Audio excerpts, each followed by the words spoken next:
अ, हिमालय की जहाँ तक हम बात करते हैं तो हिमालय एक सबसे ज़्यादा युवक पहाड़ है, मतलब एक बहुत ही यंग माउंटेन है। और माउंटेन बिल्डिंग की जो प्रक्रिया है आज भी हिमालय में सतत चल रही है। उसका परिणाम उसका जो प्रमाण है वो इस तरह से आता है कि भूकंप अभी भी उस इलाके में आते रहते हैं। और सबसे बड़ी बात तो ये है कि भूविज्ञानी के दृष्टिकोण से इस बात को कोई नकार नहीं सकता है कि आने वाले भविष्य में एक सबसे बड़े भूकंप की जो संभावना है वो इसी क्षेत्र विशेष पे आती है, क्योंकि अतीत में जो बड़े भूकंप की हम बात करें जिसकी रिक्टर स्केल का पैमाना 7 से ज़्यादा होगा, वो हमारा कांगड़ा अर्थक्वेक 1905 में आ चुका है, बिहार का अर्थक्वेक 1930 के लगभग आ चुका है, आसाम का अर्थक्वेक आ चुका है। लेकिन उत्तराखंड में सिर्फ 2 अर्थक्वेक आए हैं, उनका मैग्नीट्यूड 6 के आसपास था, 1991 का उत्तरकाशी और 1919 का 9 का चमोली अर्थक्वेक।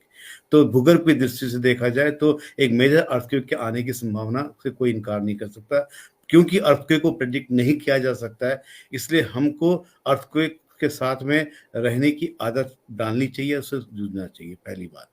दूसरी बात है कि जिस ढंग से अब हिमालय बना, उसके कारण उसमें जो इकोसिस्टम डेवलप हुआ है वो अपने आप में हम उसको कहते हैं कि बहुत ही फ्रजाइल है।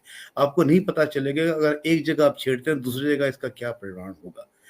बीच पहले मतलब 70 के दशक के आसपास या 60 और 70 के दशक की हम बात करें तो सतत यहाँ पे लोगों ने जंगलों का बुरी तरह से विनाश किया। उसका नतीजा ये निकला कि कुछ लोग जो रहे हमारे सीनियर्स लोग, उन लोगों ने आंदोलन किया और चिपको के नाम से इस इलाके को प्रचारित और प्रसारित किया गया। उसका एक बहुत अच्छा प्रभाव भी पड़ा और आज उस तरह से जंगल का कटान तो बंद है। लेकिन जैसे जंगलों का कटान बंद हुआ, फिर गिद्ध दृष्टि क्षेत्र विशेष पे पड़ी यहाँ की पानी की संपदा को लेकर के। और उसके लिए एक ऐसी होड़ चली कि जब तक इसका क्या बोलते हैं कि व्यापारीकरण नहीं हुआ था, तब तक जो प्लेयर्स थे जो बिजली बनाते थे वो सरकारी थे। लेकिन आज तो ऐसा रहा कि हो रहा है कि एक पान मसाला बनाने वाला भी बिजली बनाने के लिए टेंडर डालता है, क्योंकि मैं इस बात को बड़े जिम्मेदारी से कह सकता हूँ, क्योंकि मैं हाइड्रो पावर की कमेटी का सुप्रीम कोर्ट द्वारा जो गठित हुई थी केदारनाथ त्रासदी के बाद 2014 में, उसका मेंबर रहा हूँ। हमने उनका आकलन भी किया है। तो ये होड़ इसलिए लगी हुई है कि जो बिजली की इसलिए होड़ लगी हुई है कि आपको 30 साल का लीज मिलता है। हिमालय की दशा जो भी हो, आपको क्या फर्क पड़ता है, आपको मुनाफा कमाना है, उसके बाद आप चले जाते हैं। तो उसने हिमालय का बहुत बुरी तरह से क्षतिग्रस्त किया। अब जब वो चीजें चलती रही, उसके बाद पता नहीं क्या एक आवेश आया इन लोगों के दिमाग में कि हमको चार धाम की जो जो रोड है उसको हमको ऑल वेदर रोड बनाना है।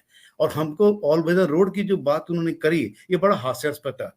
दुर्भाग्य से कह सकते हैं, मैं अगेन उस सुप्रीम कोर्ट कमेटी का मेंबर रहा जिसने चार धाम परियोजना के का आकलन करने के लिए रखा गया था। ये दूसरी बात है कि हमें लताड़ के बाहर निकाल दिया गया, ये दूसरी बात है, लेकिन हमने फिर भी अपनी बात रखी वहां पे।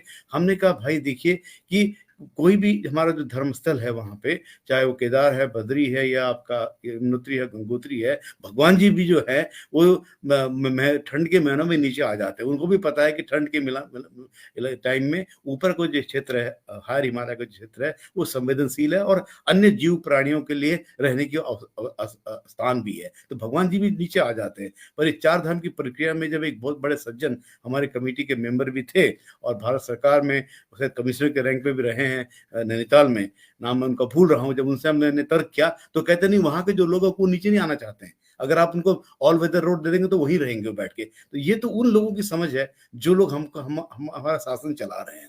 खैर, चार धाम के रोड ने इसका बहुत बुरी तरह से मैं तो कहूंगा विनाश ही किया है, जिस ढंग की हरकतें हुई हैं। इन सब चीजों को देखते हुए इसकी मार जब हिमालय पे पड़ी, तब भी हमारे जो वैज्ञानिक समुदाय है वो इस बात को मानने को तैयार नहीं कि वो हमको यहाँ तक ताने कसते हैं कि तुम हमको अभी भी उस युग में ढकेल रहे हो जिस युग में बंदरों के दिए हुए स्टेटमेंट है लोगों के। तुम बंदरों की तरह से हमें यहाँ गुजर बसर करने की बात कहते हो, क्यों हमें शौक नहीं कि हम वोल्वो की बस में बैठ के अपने गाँव की तरफ जाए। अगर ये सोच आपको पहाड़ के प्रति होगी तो आप सोचते पहाड़ की क्या स्थिति होने वाली है। अब मैं आता हूँ आपके जोशीमठ के उसमें।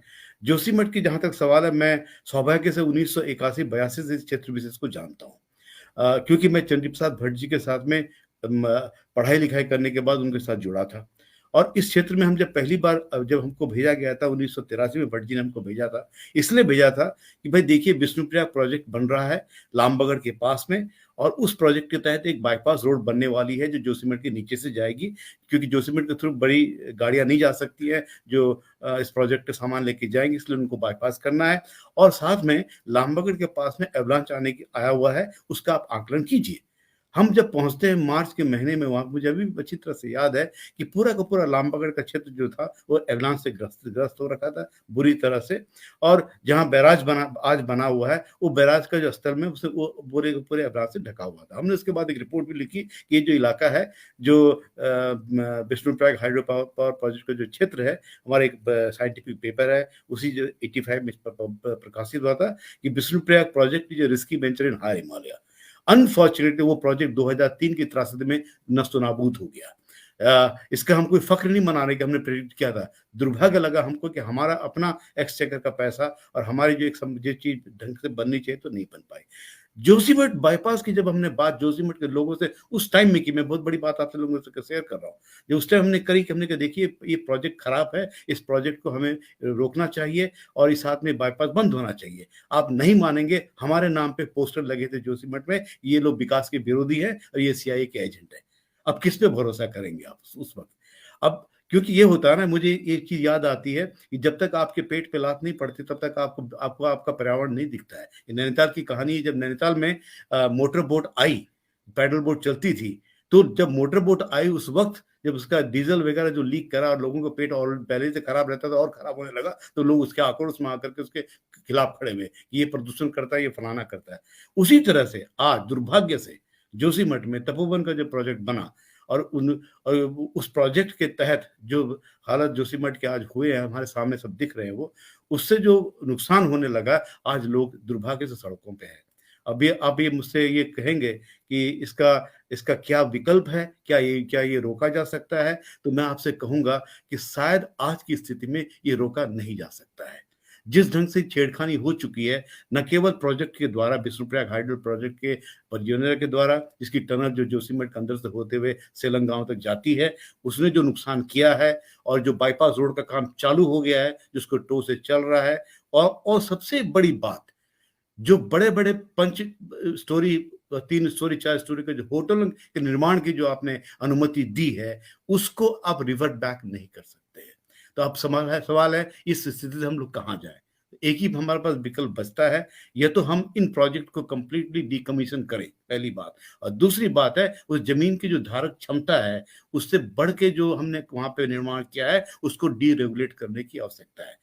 और अंत में मैं ये कहूंगा, अगर आप मुझसे इसके बारे में विज्ञान पूछते हैं, तो मिश्रा कमेटी जो 1976 में बनी थी, नारायण देव तिवारी जी चीफ मिनिस्टर उत्तर प्रदेश के, जो उन्होंने संस्तुतियां दी थी, उन संस्तुतियों से ज्यादा आज का वैज्ञानिक कुछ भी नहीं कर सकता। अगर उस संस्तुतियों का पालन हो जाता तो आज जोशीमठ की जो हालत है हो रही है वो कभी नहीं होती। बस मुझे इसी वक्त इतना ही कहना है।